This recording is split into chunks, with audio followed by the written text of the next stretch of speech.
салому алейкум бинандагони гиромӣ. барномаи иттилоотии ахборо аз телевизиони Тоҷикистон мустақиман манзуратон менамоем. Дар студия Наргиз Шарифзода. дар бораи иҷлосаи ҳафтуми Маҷлиси Миллии Маҷлиси Олии Ҷумҳурии Тоҷикистон даъвати шашум. иҷлосаи ҳафтуми Маҷлиси Миллии Маҷлиси Олии Ҷумҳурии Тоҷикистон даъвати шашум 21 июни соли 2021 соати 11 дар маҷлисгоҳи Маҷлиси Миллии Маҷлиси Олии Ҷумҳурии Тоҷикистон баргузор мегардад. аъзои Маҷлиси Миллии Маҷлиси Олии Ҷумҳурии Тоҷикистон 21 июни соли 2021 аз соати 7 то 10 дар шуъбаи ташкилии дастгоҳи Маҷлиси Миллии Маҷлиси Олии Ҷумҳурии Тоҷикистон ба қайд гирифта мешаванд. Телефонҳо 221 98 35 221 12 47. идомаи ахбор. риояи ҳатмии гигиенаи шахсӣ, дуруст шустани даст бо собун, истифодаи ниқобҳои муҳофизатии тиббӣ, нигоҳ доштани масофаи иҷтимоӣ дар ҷойҳои ҷамъиятӣ шахсро ҳамеша солим нигоҳ медорад. табқи тавсияи табибон амал намудан ва гигиенаи шахсию ҷамъиятиро риоя кардан ба фоидаи худу атрофиён мебошад. гузориши ҳамкорони мо.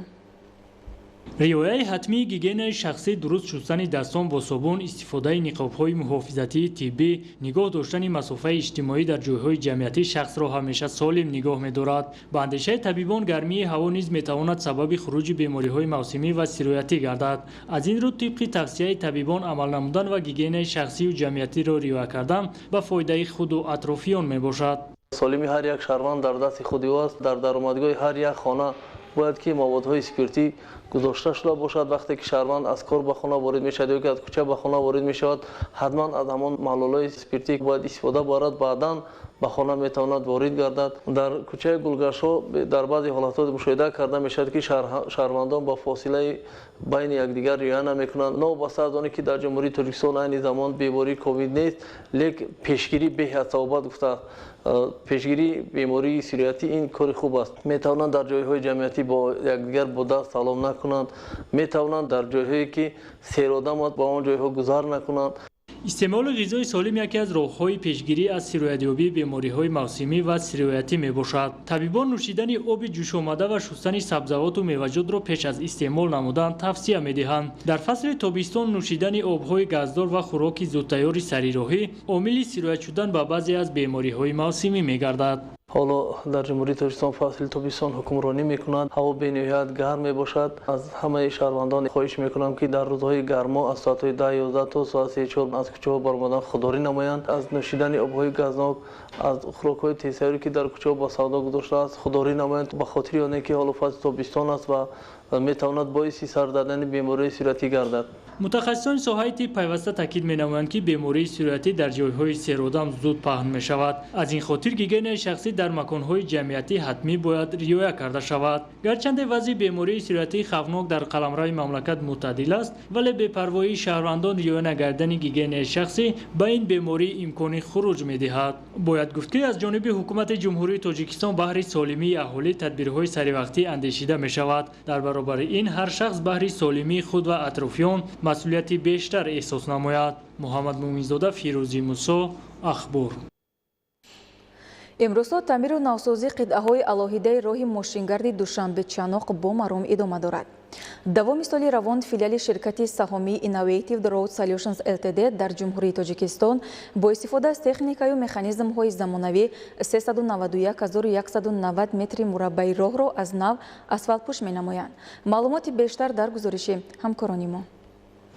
таъмири асосӣ ва ҷории қитъаҳои алоҳидаи роҳи Душанбе-Чаноқ дар соли равон коргарону мутахассисони филиали ширкати саҳомии Innovative Road Solutions Ltd дар ҷумҳурии Тоҷикистон бо истифода аз техника ва механизмҳои замонавӣ ба асфалткунии қитъаҳои харобгардидаи роҳи мошингарди Душанбе-Чаноқ аз моҳи май шурӯъ карданд.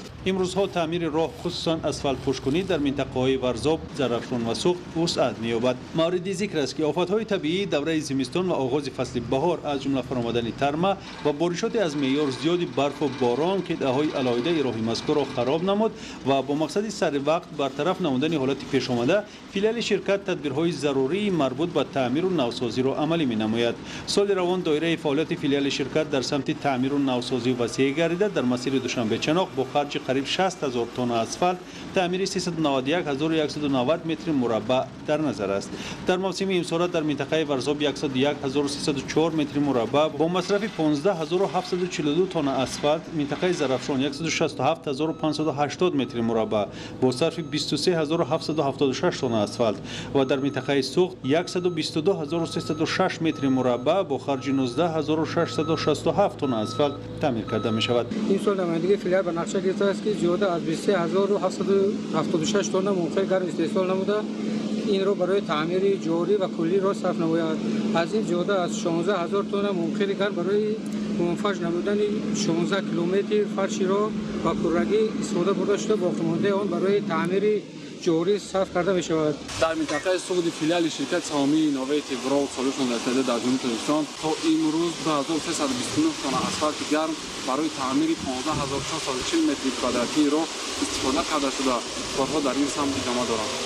مسئولان شرکت میگویند نگهداری راه از لحاظ ماهیت از بنیاد آن کمتر نبوده، مسئولیت شناسی، تکنیک و تجهیزات زمانوی و متخصصان بالیاقت را تقاضا می‌نماید. این مسئله زیر نظارت دائمی رهبری فیلیال شرکت قرار داشته در صورت به وجود آمدن ویرانشوی کوچکترین در این مسیر پیرفی آن چراهای بی‌تأخیر اندیشیده می‌شود.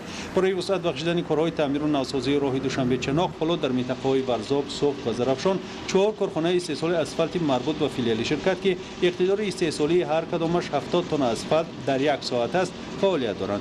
در مسیر دوشنبه چناق همه نمودی مسئله ساختمانی که در تعمیر و نوسازی راه لازم است پیش از استفاده مورد تشخیص قرار داده می شود.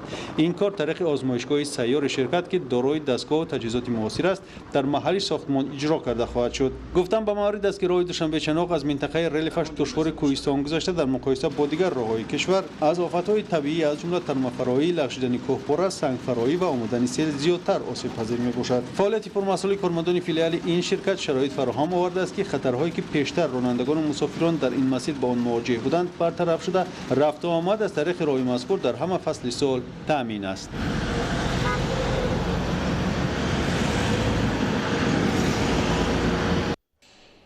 ادامه اخبار در хоҷагӣ ҳои кишоварзии вилояти Соғ ҷамъоварии ғалла ва хушок барои хӯроки дурушти чорво идома дорад. дар таъмини ҷамъоварии ҳосил техникаҳои соҳавӣ ва дигар таҷҳизот нақши асосӣ доранд.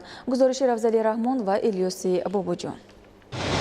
ҷамъоварии саривақтию беталафи ҳосили ғалла аз вазифаҳои муҳиму асосии ин давраи кори кишоварзӣ ва омода намудани замину суръатбахшидани кишти такрории зироату сабзавот дар заминҳои аз ғалла холӣ шуда омили афзун намудани бозаи замин ва истеҳсоли бештари маводи ғизоӣ мебошад. дар хоҷагоҳи кишоварзӣ ва заминҳои хоҷагоҳи ёрирасони шахсии шаҳрвандон, заминҳои президентӣ, ҷамъоварии ғалла, коҳи ғалла ва кишти такрории зироат вусъат бахшида мешавад. дар ситоди вилоятӣ ва сарраёсати кишоварзии вилояти Суғд тадбирҳои ташкилу мусоидат ва ҳосилгундорӣ дар шаҳру ноҳияҳо амалӣ мегарданд. дар баробари ташкили кор истифодаи пурсамари техникию таҷҳизоти ҳосилгундорӣ аз омилҳои асосии саривақту босифат гундоштани ҳосил мебошад. бино ба иттилои масъулини соҳа дар вилоят беш аз 370 адад комбайнҳо, беш аз 250 адад таҷҳизоти коҳҷамъкунию тойбандӣ ва мошинҳои боркашон истифода ва самаранокии ҳаррӯзии кори ҳосилгундориро баланд мекунанд. дар вилоят хусусан маҳсулнокию сифати дарави ғалла тавассути техникаҳои наву муосир баланд аст. дар натиҷаи татбиқи лоиҳа ва таъмини техникию таҷҳизоти кишоварзӣ аз ҷониби корхонаи воҳиди давлатии ҷумҳуриявии тоҷик агролизинг ба вилояти Суғд беш аз 15 адад комбайнҳои муосир дастрас карда шудааст. техникаҳои муосири ҳосилгундор, нива эффект, комбайн класс ва палеси истеҳсоли хориҷии дорои таҷҳизоти коҳҷамъкунӣ бо усули лизингӣ ба хоҷагоҳи кишоварзӣ ва шахсони воқеӣ дода шудаанд. ин комбайнҳо дар ҳамаи мавзеъҳои вилояти Суғд яке аз омилҳои асосии суръати ҳосилгундорӣ ва беталаф гундоштани ҳосилу таъмини сифати дарави ғалла мебошанд. дар як рӯз дар миқёси вилоят аз 1200 то 1400 гектар ғалладонагиҳои хушкдор даро карда шудааст ва рӯзҳои минбаъда ин майдони гектарҳо то 2 то 2500 гектар расонида мешавад. имрӯз тамоми чораҳоро саррёсати кишоварзӣ дидааст ки ҳарчи бештар беталаф ҷамъоварӣ намудани ғалладонагиҳои ҳам баҳорӣ ҳам тирмоӣ ва ин ба мо имкон медиҳад ки саривақт мо бояд кишти такрориро гузаронем. бино ба нишондиҳандаҳо ин техникаҳои ҳосилгундор нисбат ба комбайнҳои мавҷуда ки дар истифодаи дароз буданд дар тезондани ҷамъоварии ғалла, кам кардани талафоти дону коҳи ғалла, бартарӣ ва маҳсулнокӣ баланд доранд. дар ноҳияи бобоҷон гафуров комбайни тамғии еффекти муосир ки бо усули лизингӣ дода шудааст омили самаранокии ҳосилгундорӣ мебошад. ба тариқи лизингӣ дастрас гардидани комбайни муосир ба ноҳияи бобоҷон гафуров ба деҳқонон ва кишоварзон имконият медиҳад ки ҳосили ғаллаи ба дастомадаро бо тезӣ ва дар муддатҳои кӯтоҳ ҷамъоварӣ намоянд. маҳсулнокии якрӯзаи комбайн вобаста ба тарҳи замин аз 8 то 10-12 гектарро ташкил медиҳад ки ин комбайн метавонад дар мавсим зиёда аз 200 гектар ҳосилро ҷамъоварӣ намояд. ғайр аз комбайни ғалладарав имрӯз гандумкӯбак ки дар тарҳҳое ки майда ҳастанд барои осон кардани кори деҳқон имрӯз фаъолият бурда истоданд дар дигар минтақаҳо. тавассути ин комбайн ҳосили ғаллаи беш аз 200 гектар дар ассотсиатсияҳои тоҷикистон ва ба номи домулло азизови ноҳияи бобоҷон гафуров дарав карда мешавад ва ҳамчунин ин комбайн дар ҷамъоварии ҳосили ғалла дар ноҳияи мастчоҳ истифода мегардад. чунин техникаҳои ҳосилгундории муосир ки бо усули иҷораи молиявӣ дар асоси имтиёзҳои муқарраргардидаи ҳукумати ҷумҳурӣ ба хоҷагидорону шахсони воқеӣ дар шаҳру ноҳияҳои вилояти Суғд дастрас гардиданд ва дар марказҳои хизматрасонии техникии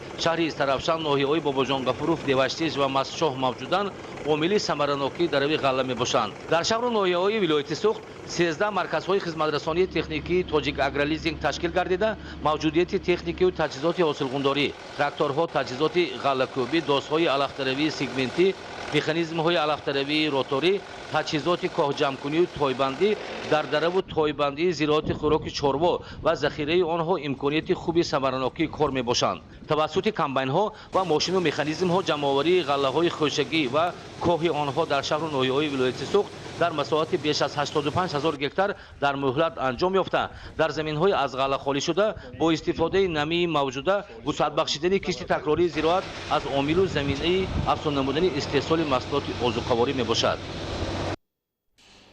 идомаи ахбор. чанд лаҳза пеш аз хадамоти матбуоти президенти ҷумҳурии Тоҷикистон ба мо иттилоъ доданд ки имрӯз асосгузори сулҳу ваҳдати миллӣ, пешвои миллат президенти ҷумҳурии Тоҷикистон муҳтарам Эмомалӣ Раҳмон ба раиси тозаинтихоби ҷумҳурии исломии Эрон Саид Иброҳим Раисӣ барқаи табрикӣ ирсол намуданд ки дар он омадааст. ҷаноби олӣ, ба шумо табрикот ва таманниёти неки хешро ба муносибати пирӯзиятон дар интихоботи раиси ҷумҳурии исломии Эрон иброз менамоям. Тоҷикистону Эронро арзишҳои безаволи фарҳангиву таърихӣ ва тамаддунӣ ба ҳам мепайванданд. дар ин зимн мо ҳамеша хоҳони таҳкиму тавсеяи робитаҳои дӯстӣ ва ҳамкориҳои судманди байни кишварҳоямон бар асоси усули ҳусни тафоҳум, некхоҳӣ ва эътимоди холисона ҳастем. ба шумо сиҳатмандии комил ва дар фаъолияти пурмасъулиятатон дар маснади олии раиси ҷумҳурии исломии Эрон комёбиҳои навин ба мардуми дӯсти Эрон сулҳу субот, некуаҳволӣ ва шукуфоии рӯзафзун орзу дорам. идомаи ахбор. тибқи хулосаи табибон, истеъмоли донагиҳо махсусан лӯбиё, мош ва ғайра ба организми инсон фоидаовар мебошанд ва бемориҳои фишорбаландӣ, диабети қанд ва саратонро пешгирӣ мекунанд. таркиби зироати лӯбиёгӣ аз сафедаҳо бой буда барои организм муфид аст. бобокалон аминзода гузориш медиҳад. ғизошиносон тавсия медиҳанд ки истеъмоли лӯбиё, мош, наск ва донагиҳо метавонанд шахсро аз бемориҳои фарбеҳӣ, фишорбаландӣ, диабети қанд ва саратон эмин нигоҳ дорад. тиб исбот кардааст ки ғизои дурусту солим ба саломатии инсон фоидаовар буда, дар сурати истифода набурдани ғизои солим шахс метавонад ба бемориҳои гуногун гирифтор шавад. фасли тобистон фаро мерасад. бунияи инсон аз шиддати гармнокии тобистон метавонад ки заиф гардад ва ғалабаи сафроӣ зиёд гардад, ғалабаи хун зиёд гардад, бемориҳои дилу рагҳои хунгард, роҳҳои пешоб, роҳҳои нафас ва узвҳои ҳозима мумкин ки шурӯъ кунанд.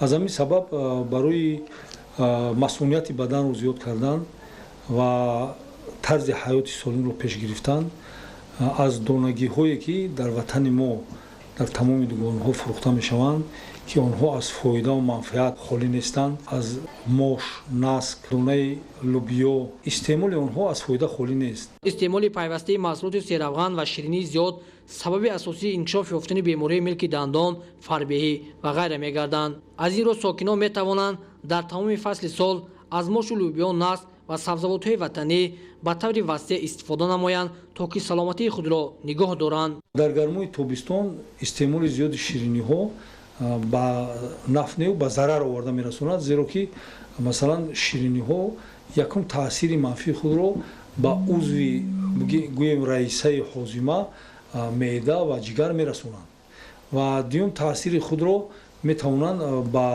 хун бирасонанд. вақте ки хун ғафз шуд масалан ба бемориҳои атеросклероз, тромбоз гирифтор мешаванд. мо бояд ки тарзи ҳаёти солимро пеш гирем ва ҳар як шахсият табиби худаш мебошад. бештар аз хӯришҳое ки аз гулу гиёҳҳо аз сабзавот истифода бурда мешаванд тайёр карда мешаванд бояд истифода барем. тибқи гуфтаи мутахассисон организми инсон дар тамоми фазл ниёз ба маводи серғизо дорад. шаҳрвандонро зарур аст ки барои нигоҳ доштани солимии худ аз ғизои солим ва дорои сифати баланд истеъмол намоянд. аз ҷониби ҳукумати мамлакат барои тарзи дурусти истифодаи ғизои солим ба аҳолӣ тадбирҳои заруриро амалӣ намуда истодааст. бобокон аминзода, баҳодури қурбон, убайдуллаи сайвалӣ, ахбор.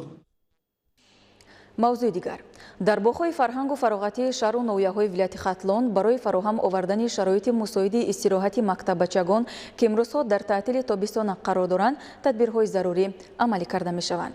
таҷҳизоти дилхушӣ ва бозии кӯдакона дар ин муассисаҳои фароғатӣ ҷавобгӯи талабот буда ҳамарӯза барои қабули истироҳаткунандагон омода ҳастанд. гузориши абдурозиқи азиз. боғҳои фарҳангу фароғатӣ ва дигар иншооти марбути соҳа аз мавзеъҳои писандидаи сокинон махсусан марказҳои шаҳру ноҳияҳо маҳсуб меёбад.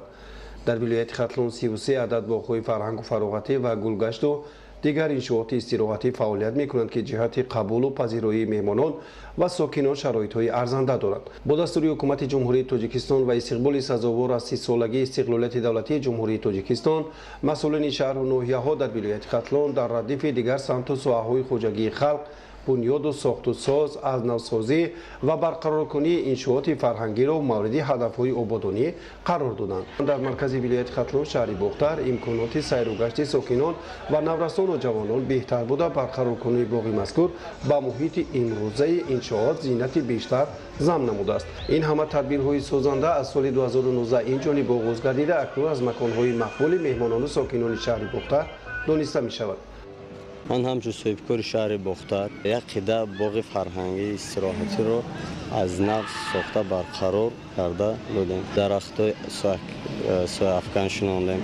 ما هزار گل‌های موسمی شناندیم. خیلی خلق خوشحال است. این نوسازی اومده در بعد شام اومده استراحت کرده می‌روند. طبق نقشه 30 سالگی که در پیش ما جشن 30 سالگی استقلال دولتی جمهوری تاجیکستان رو داریم. بخشیده به عنوان صحنه مهم تاریخی بسیاری باغ‌ها از نوسازی شده ایستاده است. یکی از باغ‌ها که در شهر بختر این باغ رحمان مورچه‌یف میباشد که در سال 2019 2020 پورا از طرف صاحبکاران و مقامات محلی حکومت دولتی شهر از نوسازی گردید که امروز آماده است برای قبول همین شهروندان. тавре маълум гардид дар таҷдиду барқароркунии боғҳои фарҳангу фароғатӣ соҳибкорони бо нангу номус заҳмат кашида нисбат ба солҳои пешин имконоти истироҳатиро барои шаҳрвандон фарохтар намуданд. мисоли дигар боғи фарҳангу фароғатии шаҳри ливаканд маҳсуб меёбад ки дар соли 2020 таҷдиду аз навсозӣ карда шудааст.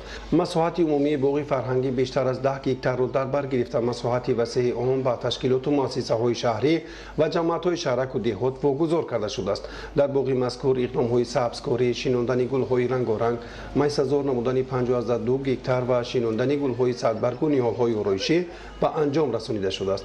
наврасону ҷавонон дар шаҳри ливаканд аз муҳити васеъу барҳавои боғи фарҳангу фароғатӣ хуб бархурдор мешаванд. бахшида ба ҷашни пуршукӯи 30 солагии истиқлолияти давлати ҷумҳурии тоҷикистон дар ҷамоати деҳоти ваҳдати шаҳри ливаканд 21 иншооти ҷашнӣ ба нақша гирифта шуда буд.